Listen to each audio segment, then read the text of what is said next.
ಈ ಲೆಸನ್ ಬಗ್ಗೆ ಮಾಡುವಾಗ ಇಷ್ಟೊಂದು ವಿಷಯ ಬಂದದ್ದು.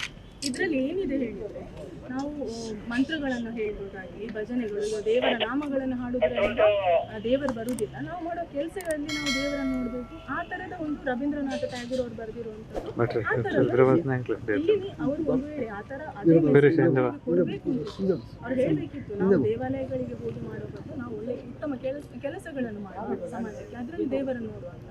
ಇವರೇನು ಮಾಡಿದ್ದಾರೆ, ಬರೀ ನಿಮಗೆ ಮಸೀದಿಗೆ ಹೊಡೆದು ಹಾಕಿ ದೇವಾಲಯ ಕೊಟ್ಟು ಅಗತ್ಯ ಇತ್ತ? ಅದರಲ್ಲಿ ನೀವು ಡೆಕೋರೇಷನ್ ಮಾಡಿರೋ ಆ ಕಲ್ಲನ್ನು ತಂದಿಟ್ಟರೆ ಅಲ್ಲಿ ದೇವರು ಬರ್ತಾನ, ರಾಮ ಬರ್ತಾನ? ನೀವು ದೇವಸ್ಥಾನಕ್ಕೆ ಯಾಕೆ ಹೋಗೋದು? ಅಲ್ಲಿ ದೇವರಿಲ್ಲ, ಬರೀ ಕಲ್ಲಿರೋದು. ಮತ್ತು ಮೋದಿ ಅವರು ಗುಜರಾತಿನ ಮುಖ್ಯಮಂತ್ರಿ ಆಗಿದ್ದಾಗ ಮುಸ್ಲಿಮ್ಸ್ ಮಾತ್ರ ಹೋಗ್ತಾ ಇರುವ ಟ್ರೈನಿಗೆ ಬಾಂಬ್ ಹಾಕಿಸಿ ಅಂತೆ ಎಲ್ಲರನ್ನು ಸಾಯಿಸಿ, ಚಿಕ್ಕ ಚಿಕ್ಕ ಮಕ್ಕಳನ್ನು ಹಿಂದೂಗಳು ತಲೆಗೆ ಕಲ್ಲು ಹೊಡೆದು ಸಾಯಿಸಿದಾರಂತೆ. ಒಂದು ಮುಸ್ಲಿಂ ಹುಡುಗಿಯನ್ನು 11 ಜನ ರೇಪ್ ಮಾಡಿದಾರಂತೆ.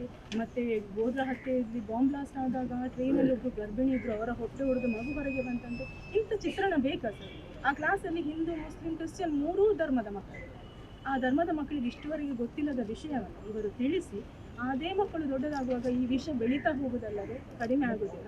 ಈಗ ಅವರ ಮಕ್ಕಳ ಮನಸ್ಸಲ್ಲಿ ಏನಾಯಿತು, ಇವರು ಇಷ್ಟೆಲ್ಲ ಮಾಡಿದ್ದಾರೆ, ಇಷ್ಟು ಕ್ರೂರಿಗಳು ಅಂತೇಳಿ ಒಂದು ಮನಸ್ಸಲ್ಲಿ ಬರೋದು. ಯಾರು ಇದನ್ನು ನಾರ್ಮಲ್ ಆಗಿ ತಗೊಳ್ಳೋದಿಲ್ಲ, ಖಂಡಿತ ತಗೊಳ್ಳೋದಿಲ್ಲ. ಯಾಕಂದರೆ ಹೊರಗಡೆ ಜಗತ್ತಲ್ಲಿ ಅಂಥ ಬೆಳವಣಿಗೆಗಳೇ ನಡೀತಾ ಇರೋದು. ಒಂದಂತೂ ಹೇಳ್ತೀವಿ ಕೇಳಿ, ಇದರಲ್ಲಿ ಸರ್ಕಾರ ಇಂಟರ್ಫಿಯರ್ ಆಗಿ ಆ ಶಿಕ್ಷಕಿ ಆ ಶಾಲೆಯನ್ನು ರಕ್ಷಣೆ ಮಾಡಲಿಕ್ಕೆ ಹೋದರೆ ಹಿಂದೂ ಸಮಾಜ ನಾವು ಸುಮ್ಮನೆ ಕೂತ್ಕೊಳ್ಳಲ್ಲ.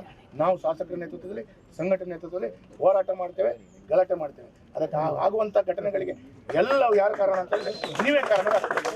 ಅದಕ್ಕಾಗಿ ಸರಿಯಾದ ತನಿಖೆ, ನೀವು ಸರಿಯಾದ ತನಿಖೆ ಮಾಡಿ, ಏನು ತೊಂದರೆ ಇಲ್ಲ, ಸರಿಯಾದ ತನಿಖೆ ಮಾಡಿ. ಅವರ ಮಗುವಿಗೆ ಆ ಟೀಚರ್ ಮೇಲೆ ಯಾವುದೇ ದ್ವೇಷ ಇಲ್ಲ. ಮಗು ಯಾಕೆ ಸುಳ್ಳು ಹೇಳ್ತಾಳೆ? ಹೌದು, ಯಾಕೆ ಅಷ್ಟು ಮಕ್ಕಳು ಸುಳ್ಳು ಹೇಳ್ತಾರೆ? ಅವರ ಶಾಲೆಯಲ್ಲಿ ಹಾಗಾದ್ರೆ ಹೊರಗಡೆ ನಿಂತು ಬೇರೆ ಶಾಲೆಯಲ್ಲಿ ಅವರ ದೇವರಿಗೆ ಅವಹೇಳನ ಮಾಡಿದ್ರೆ ಅವ್ರು ಸುಮ್ಮನೆ ಕೂತ್ಕೊಳ್ತಾರಾ? ಅಥವಾ ಬೇರೆ ಯಾವುದೇ ಧರ್ಮದವರಿಗೆ ಯಾರಿಗೂ ಮಾಡಿ? ಹಾಗಾಗಿ ಇದನ್ನು ಸಹಿಸಲ್ಲ. ಇದಕ್ಕೆ ಇವತ್ತಂತೂ ರಾಮನ ಪ್ರತಿಷ್ಠಾಪನೆ ಆಗಿ ಇಷ್ಟೆಲ್ಲ ಆದ ನಂತರ ಈ ಘಟನೆಗಳು ಮಾಡಿ ಮಕ್ಕಳ ತಲೆಯಲ್ಲಿ ತಿಲಕ ಹಾಕಬೇಡಿ, ಹೂ ಇಡಬೇಡಿ, ಬಳೆ ಇಡಬೇಡಿ ಅಂತೇಳೋ ಸಂಸ್ಕೃತಿಯನ್ನು ಅವರು ಒಕ್ಕಿಸ್ತಾರೆ ಅಂತೇಳಿ. ಆದರೆ ವಿದ್ಯಾಭ್ಯಾಸಕ್ಕಾಗಿ ಮಕ್ಕಳು ಸಹಜವಾಗಿ ತಂದೆ ತಾಯಿ ಕಳಿಸ್ಕೊಡ್ತಾರೆ. ಈ ರೀತಿಯ ಧಾರ್ಮಿಕ ಚಿಂತನೆಯನ್ನು ಅವರ ತಲೆಯಲ್ಲಿ ಹಾಕ್ತಾರೆ, ಅದ್ರ ಮುಖಾಂತರ ತಲೆ ಹಾಳು ಮಾಡ್ತಾರೆ ಅಂತೇಳಿ. ಆದರೆ ಇದನ್ನು ಸಹಿಸಲ್ಲ. ನೀವು ತನಿಖೆ ಮಾಡಿ, ಏನು ಬೇಕಾದರೆ ಮಾಡಿ. ಪೊಲೀಸ್ ಇಲಾಖೆಯವರೊಂದಿಗೂ ಕೂಡ ನಾವು ಮಾತನಾಡಿದ್ದೇವೆ. ಪೊಲೀಸ್ ಇಲಾಖೆ ಹೇಳ್ತದೆ ನಮಗೆ ಇಂಟರ್ಫಿಯರ್ ಆಗುವಂಥ ಅಧಿಕಾರ ಇಲ್ಲ. ಶಿಕ್ಷಣ ಇಲಾಖೆ ಇನ್ವೆಸ್ಟಿಗೇಷನ್ ಮಾಡಿ ನಮಗೆ ರಿಪೋರ್ಟ್ ಕೊಡಬೇಕು. ಪೊಲೀಸ್ ಇಲಾಖೆಗೆ ಅಲ್ಲಿ ಏನಾದರೂ ಗೊಂದಲ ಆದರೆ ಅವರಿಗೆ ಇನ್ವೆಸ್ಟಿಗೇಷನ್ ಒಳಗಡೆ ಹೋಗ್ಲಿಕ್ಕೆ ಅಧಿಕಾರ ಇದೆ. ಇಲ್ಲಿ ಯಾಕೆ ಇಲ್ಲ? ತಪ್ಪು ಏನು ಅಂತ ಹೇಳಿದ್ರೆ, ಆ ಶಾಲೆ ಅಥವಾ ಟೀಚರ್ನ ಮೇಲೆ ಹೋಗಿ ಇವರು ಎದ್ದು ಬಿದ್ದು ಗಲಾಟೆ ಮಾಡಿದರೆ ಅವಾಗ ಹೋಗ್ತಿರಲಿಲ್ಲ, ಇವರು ಹೋಗ್ತಾರೆ. ಇವತ್ತೇನು ಅಂತ ಹೇಳಿದ್ರೆ, ಹಿಂದೂ ಸಮಾಜ ಭಾಳ ಸೌಮ್ಯ ಸಮಾಜ, ರಾಮನಿಗೂ ಬೇರೆ ಕೇಳಲ್ಲ. ನಾನು ಮತ್ತು ಭರತ್ ಶೆಟ್ಟಿ ಇದ್ದೇವೆ, ವಿಶ್ವ ಹಿಂದೂ ಪರಿಷತ್ ಪ್ರಮುಖರಿದ್ದೇವೆ. ಇದನ್ನು ಬಿಡುವಂಥ ಪ್ರಶ್ನೆನೇ ಇಲ್ಲ.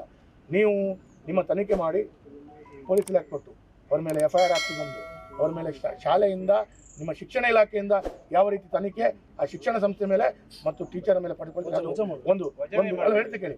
ಒಂದು ಎರಡನೇದು, ಆ ಶಾಲೆ ಆ ಟೀಚರನ್ನು ವಜಾ ಮಾಡೋದು.